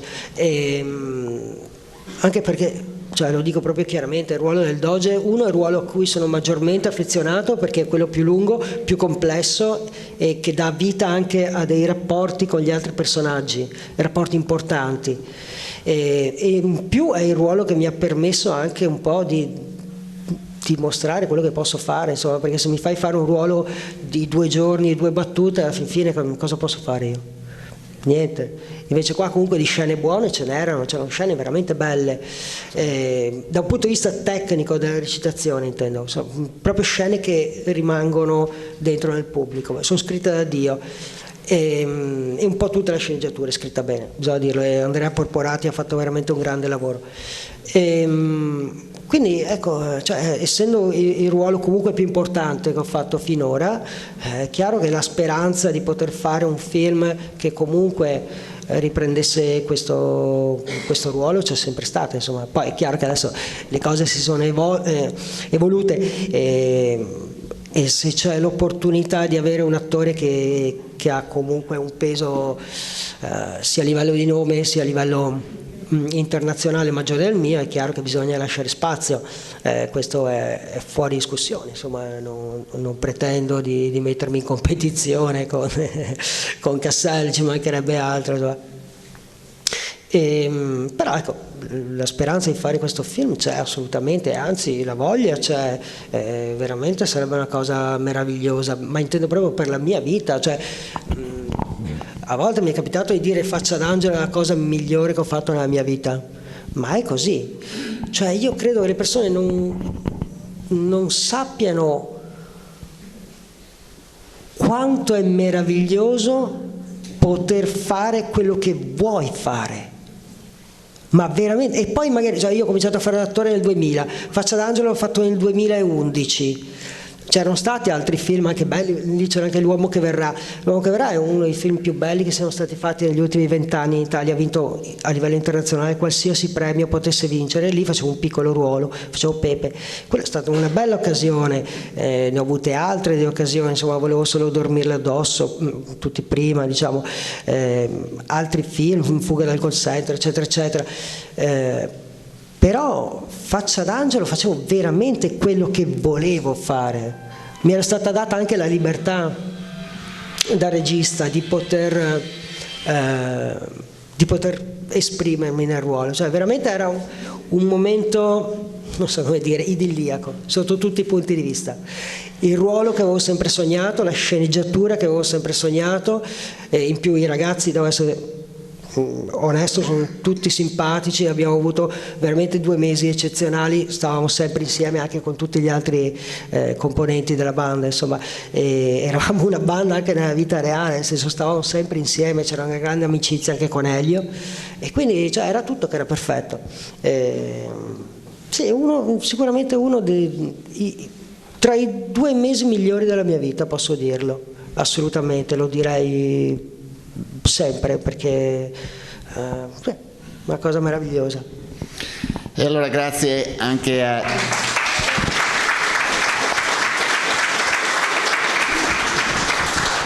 e un applauso meritato a Diego Pagotto. Adesso io cederei il microfono a voi per chiedere qualcosa a Giampaolo Manca.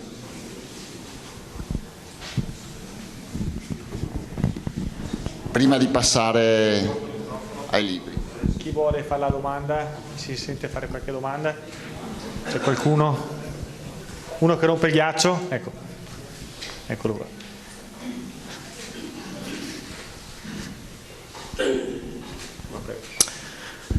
Allora, buonasera. Io ho seguito molto attentamente l'intervista che era stata fatta da Saviano a Felice. E stasera ho visto il suo modo di porsi col pubblico, ho seguito anche gli atteggiamenti che aveva nell'intervista Maniero, il modo di muovere le mani, il modo di atteggiarsi, anche se il viso era coperto. E ho notato una sorta di arroganza nei suoi movimenti, nel modo di intervistare, come se avesse la sicurezza che non gli possa mai succedere nulla. Ora, io non sono nessuno, però se io ho fatto quello che ho fatto e ho fatto quelle dichiarazioni e ho fatto arrestare tutti i miei compari, i miei complici, tutte quelle persone, io personalmente non dormirei tranquillo assolutamente, però ho notato questa arroganza nel suo modo e sembra quasi che ci possa essere una forma di protezione da parte di qualcuno nei suoi confronti. Vado al punto. Può essere che Felice Maniero possa ancora conservare dei segreti importanti o delle cose abbastanza scomode che possono ancora smuovere qualche fondamenta politica o qualche altro personaggio di fondo, perché il suo atteggiamento è molto diverso e c'è una pace interiore anche nell'esporre le cose che vedo. Dall'altra parte vedo sta sorta di arroganza, anche il modo di spostarsi sulla sedia, di accavallare le gambe, di aprire le braccia quando, non so, magari posso dire una stupidaggine, però ho visto un atteggiamento arrogante, cioè non una persona pentita, ma sembrava addirittura che quello che ha fatto, questo tradimento, perché è un'infamia, diciamolo tranquillamente, è come se non avesse fatto niente, cioè che la sua vita proseguisse tranquillamente, sicuramente avrà dei capitali da qualche altra parte, potrà permettersi di fare quello che vuole, ma era molto sereno, molto pacifico. Mi chiedo se possa essere...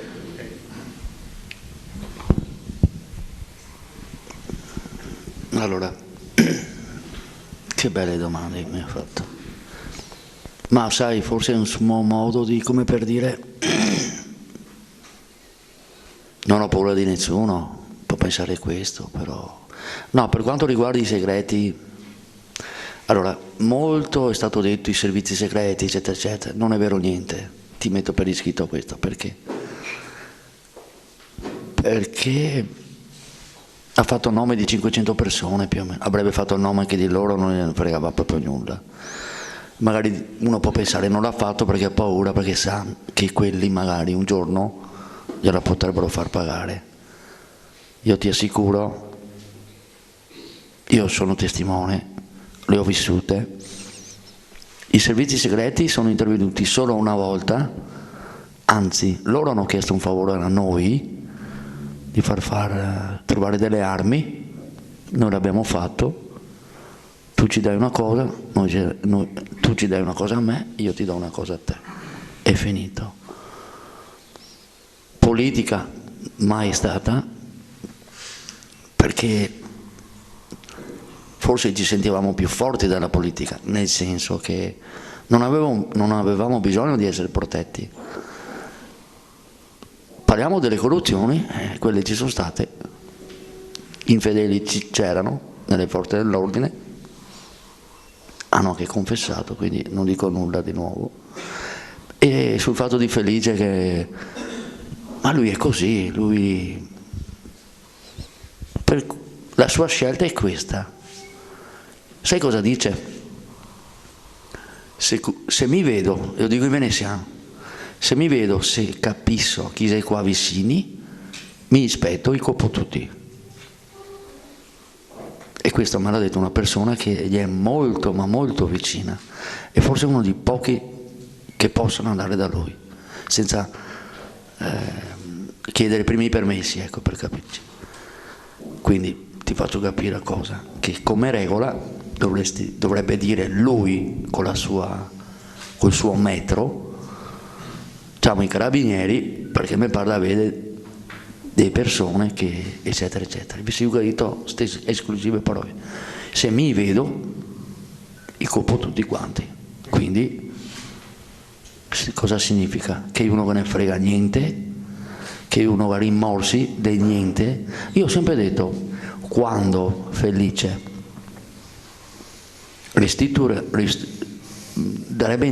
ritornerebbe indietro i soldi alla collettività, alle case famiglie, alle comunità dei tossicodipendenti, alle persone che hanno bisogno, allora io avrei la forza e il coraggio di andare lì, gli stringerei la mano, e non è facile, allora gli potrei credere, ma a sti livelli qua lui non si pentirà mai e poi mai di quello che ha fatto. Io mostro la faccia, io prendo anche tante parolacce nei social, ne dicono di tutti i colori, però il mio progetto è talmente importante meraviglioso, che anche se mi dicono, e chiedo scusa, ma tu sei un pezzo di merda, un criminale, non me ne frega niente, me la tengo, ma il mio scopo qual è oggi? Di far nascere questa cosa stupenda per aiutare chi ha bisogno. Quindi mostro la faccia, lui la faccia non la mostra, è tutto un dire. Ecco, qualche altro che vuole? Paolo? Ecco, a proposito di parolacce, le ha prese anche chi ha organizzato questa serata, quindi anche noi ci abbiamo messo la faccia, perché come hai visto dai commenti sui social qualcuno anche a noi che abbiamo organizzato, però siamo ben lieti di aver organizzato una serata come questa, perché l'importante è il messaggio che deve transitare. Buonasera. Questa sera non è venuto fuori questo tema, ma in una precedente intervista, credo proprio in radio, era venuto fuori il tema che mentre lei era in prigione ha aiutato finanziariamente delle guardie carcerarie per, credo, curare dei figli o farli studiare, adesso non ricordo bene questa cosa. E quando è venuto fuori in modo un po' troppo diplomatico, ma del resto le interviste sono fatte così, il fatto che diciamo delle guardie giurate, quindi delle figure pubbliche, ha sparato e degli altri invece li ha aiutato, si cercava di capire qual è stato lo scarto, e lei ha dato una risposta che non ho dormito 2 notti dopo da quella risposta là, perché ha detto ma io le guardie carcerarie li conosco, le avevo là tutti i giorni, è chiaro che li ho aiutati, gli altri volevano sparare a me, io non li conoscevo, gli ho sparato, no? Sto sintetizzando, ma il concetto mi sembrava, dopo mi correggerà se non ho capito male, ma il concetto è un po' questo. Questa cosa qua l'ho collegata alla scuola di Palo Alto, che è una scuola di comunicazione, che dice che se noi riuscissimo in modo ideale a comunicare con tutte le persone in modo efficiente, non ci sarebbero più le guerre, non saremmo più poveri, saremmo tutti felici e contenti, avremo un salto evolutivo, diciamo così. Allora, quello che io voglio cogliere da questa storia, che è brutta evidentemente, insomma, no? Per creare qualcosa di costruttivo, non le sembra che la lezione che potremmo trarre tutti, no? Non lei per primo, ma tutti noi, è quello che forse, se avessimo il tempo di riflettere un po' di più e di conoscere le persone con cui interagiamo, a cui rubiamo, a cui poniamo violenza, anche quotidianamente suonando il clacson e mandando in mona uno che ti taglia strada, voglio dire, no? Perché dopo in scala tutti noi siamo colpevoli e alle volte vittime. Non le sembra che magari un processo di comunicazione, che probabilmente parte anche da questo libro, potrebbe migliorare molto la qualità della vita di tutti noi? Potrebbe essere un insegnamento da cogliere, no? Anche nella sua vita. Sì, ha detto bene. Io ritengo sempre che bisogna parlare con tutti, cercare di capirci,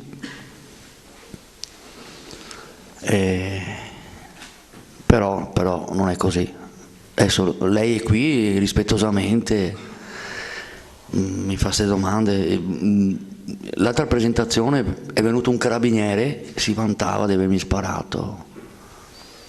Io gli ho detto: ma scusi, resta qui con noi, parliamone, cerchiamo di capire perché, per come. È stato un momento della mia vita, della sua vita, e invece qui è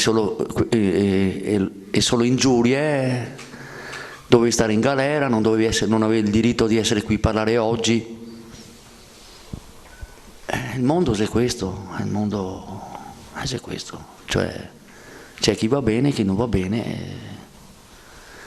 Io non voglio essere nella maniera più assoluta dire un insegnamento, io dico che il mio libro è un mezzo per fare del bene, ma soprattutto per far capire ai ragazzi giovani, e questa è una cosa importantissima che dico. Faccio una premessa: io vado anche nelle scuole a parlare. Io oggi mi credo di essere una risorsa per l'Italia. Voi dite: ma che cosa stai dicendo, Giampaolo? Io credo di essere una risorsa, perché chi più di me può dirlo ai ragazzi? Io l'ho vissuta sulla mia pelle, e poi mi ascoltano, ho questo dono, mi capiscono. Quando vengono a comprare il libro da me, questi ragazzi giovani, vengono lì per conoscere il Doge. Questo mi fa male, perché dico: guarda questi qua, l'idolo. Ma quale idolo? L'ho detto 1000 volte, lo ripeterò sempre. Noi siamo stati gli idoli del male, non gli idoli. Però poi gli parlo, gli spiego, e questa idolatria del momento poi scompare, perché gli faccio capire che i valori della vita non sono certamente quelli che abbiamo visto lì, la mafia del Brenta, eccetera, eccetera, i miliardi, eccetera, eccetera. E i valori sono altri, quindi io oggi sono questo, anche se mi dicono di tutti i colori, non me ne frega niente, però io spero, io dico sempre, anche se salvo 2 ragazzi dal carcere, il mio obiettivo è questo, e fino a che ora respiro lo farò, perché è giusto che io lo devo a tutti, ma lo devo ai ragazzi giovani e gli voglio dare l'opportunità che io non ho avuto da ragazzo. Ecco perché voglio aprire questa casa famiglia, perché poi avremo anche dei ragazzi molto giovani, staranno con noi circa 4 anni, faranno un percorso di scuola, eccetera, eccetera, così quando finiranno appunto questi 4 anni, sono stati seguiti, io non ho avuto questa opportunità nella mia vita, perché sono stato costretto ad andare in strada per non essere massacrato di botte. Invece io oggi voglio che questi ragazzi devono essere seguiti e quindi non facciano quello che poi ho fatto io. Questo è importante. Forse non gli avrò risposto bene bene, però il sugo del discorso era questo. È sempre bello parlarci, è sempre bello. Ecco, un altro secondo, anche in carcere. In carcere io ero un idolo, ma io sono orgoglioso di quell'idolo del carcere, perché i ragazzi venivano da me a parlarmi: zio, dai, insegnami a fare qualche rapina. Io gli dicevo: stronzo, scusate, che rapina? Io non ti insegno proprio niente, io ti insegno che non devi farla. Ai miei tempi invece mi insegnavano a farle, cioè capisce che è tutto l'incontrario, ecco, nel senso che noi vecchi dobbiamo fare questo, dobbiamo farlo per ripulirci un po', perché se andiamo avanti ancora con questa vita di merda, scusate, facciamo solo del male. Un signore mi ha detto l'altro giorno: ma era meglio quando c'eravate voi, non ci sarebbe sto casino, gli extracomunitari, eccetera, eccetera. No, è brutto anche questo, perché era meglio che c'eravate voi, perché pulivate le zone. No, è sbagliato dire questo, perché, anzi dico di più, è stata una fortuna che siamo stati in galera tutti questi anni,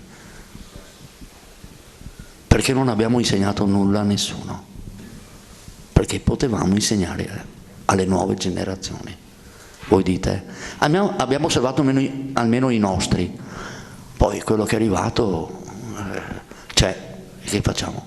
Li uccidiamo tutti? Io dico sempre che ci vorrebbe più umana pietà. Tanti di loro rubano perché hanno fame, sappiatelo sempre.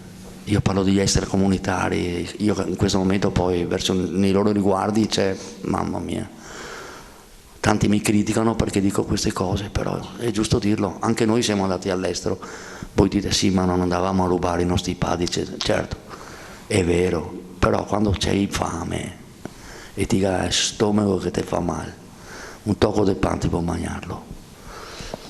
Dobbiamo pensare anche a questo. Scappano dai loro paesi, c'è la guerra, eccetera, eccetera.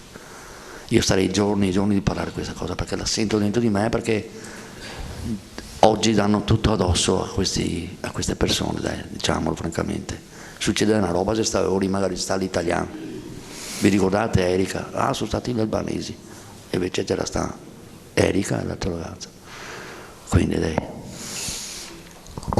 Qualche altra domanda? Qualcun altro? L'ultima magari per chiudere. Ah, ok. Buonasera. Ciao. Niente, io volevo fare una semplice domanda. I momenti più duri del carcere. Qual è stato il momento peggiore per te? Scusa, raccogliamo anche quella così poi chiudi con le risposte, con le ultime due. Grazie. Volevo fare una domanda un po' anche diciamo, all'attore, quello che è il Doge. Quando è stato il film abbiamo parlato non solo di una banda, ma di una cultura che era la nostra degli anni 70, quello che era in Veneto. Il signor Manca prima ha precisato, togliendosi subito la parola usura, e compagnia bella. Io ho osservato anche l'attore sul film, quando una protezione verso il proprio paese, verso la propria gente, a differenza delle altre malavite. Volevo sapere dal signor Manca qual era il rapporto che avevate con la gente del posto, quella più povera, perché venivate fuori praticamente da una sorta di povertà, poi le richieste sono arrivate negli anni 80, negli anni 90, però venivate fuori tutti da... Il Veneto veniva fuori dalla fame. Qual era il rapporto che avevate voi come banda con la gente del posto, con la gente della povertà? Perché quando uno dice si stava bene quando c'eravate voi, era una sorta di protezione, vi malgavate bene, a differenza di quelle che erano le altre mafie, tipo quella che era la mafia siciliana, la Camorra e compagnia bella. Quello volevo intendere, quello che era il rapporto con la gente del posto.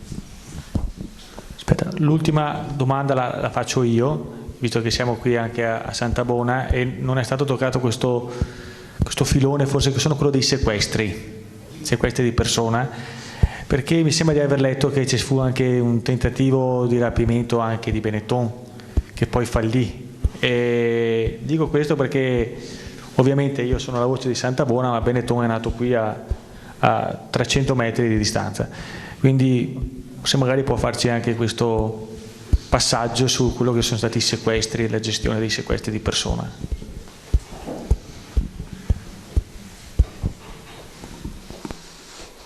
Ti devo rispondere? Sai che non ti rispondo, vero? Non le posso rispondere, ma non perché sono irriducibile, perché non è il caso. Tanto anche se lo dico, certo ci sono delle sentenze e quindi parlano le sentenze, non Giampaolo. Mi scusi, ma rispondo a quel signore che oltretutto mi sembra di conoscere. Certo che ti conosco. No, era una sorta di non era il fatto della protezione delle persone, no. Perché credo che sia doveroso, se una persona ha bisogno lo aiuti. Capisci? Ma non lo facevi perché lui poi magari ti teneva la pistola, eccetera, eccetera, diciamo, no? Credo che era giusto far così. Che dopo magari questo ti faceva un piacere, magari te lo faceva, perché memore del fatto che l'avevi aiutato, però non parti mai dal presupposto di dire gli faccio quel favore così dopo lui dopo. Certo, però ci sono anche stati quelli che ci hanno marciato, nel senso che se ti hanno aiutato e c'era magari quello che ti dai andiamo da queo, visto che io da 5 milioni e altre settimana, cioè hai capito il concetto. Quindi protezione della gente c'era e non c'era, caro amico mio, e sono molto contento di vederti. Sì. Il momento più duro, devo fare il buffone.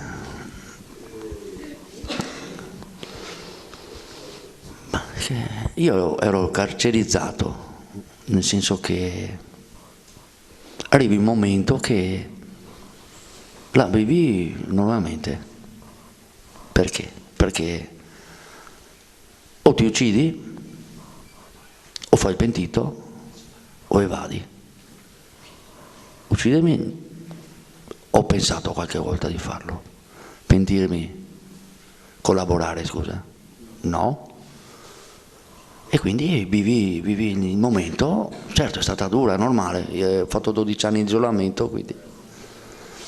Però poi ti abitui, poi anche è una sorta di vuoi vivere e quindi quello è. Cosa fai?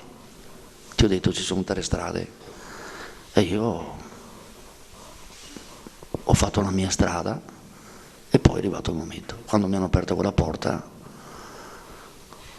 mi sembrava di sognare, non ci credevo. Io camminavo sopra una nuvola, fluttuavo, si dice così, perché ho fatto la quinta elementare, è stato stupendo. Forse quasi come quando è nato mio figlio, per farti capire quanto ero nota, contento. Io quella parola non la dico più, da anni. Però è stata una cosa stupenda, mi hanno aperto quella porta e poi dico, ecco, sono qua e Gianni, perché adesso io mi chiamo Gianni, devi fare del bene, devi aiutare gli altri, perché poi un giorno dobbiamo fare i conti. Sono qui da voi stasera, spero che qualcosa di interessante avete ascoltato. È quasi un anno che vado in giro a parlare, eccetera, eccetera. Ogni volta che vengo da persone che non conosco mi emoziono molto. L'altra volta lui mi ha intervistato, mi ha fatto piangere, sto disgraziato. Questa volta sono stato più forte, però ero lì per lì. Che dirvi ancora? Grazie a tutti che mi avete ascoltato, che ci avete ascoltato. Vorrei dire l'ultima cosa del film. Giustamente lui dice speriamo, no, il film si farà al 100%, grandi attori a livello mondiale, ci sarà mio figlio che non vedo, eccolo lì, lavorerà anche lui nel film, c'è la mia meravigliosa compagna che mi sopporta da troppo tempo e gliene faccio di tutti i colori e gli chiedo perdono qui ufficialmente. Questa è una storia meravigliosa, anche se c'è stato il male, e il film sarà anche un mezzo per portare a termine il nostro progetto della casa. E che dire ancora?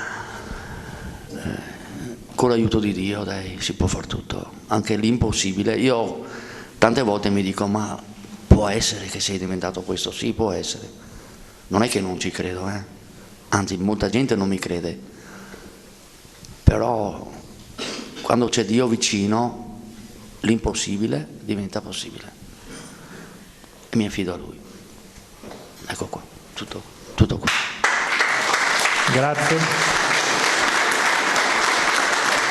Concludi te. Beh, allora io ringrazio tutti voi di essere venuti qua, ringrazio i nostri ospiti.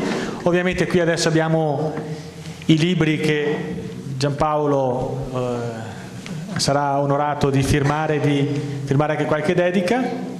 E vi invito ai nostri prossimi appuntamenti, quello di domenica mattina 24 marzo qui alle Suore Canossiane qui vicino, e poi il 29 marzo al centro civico qui di Santa Bona.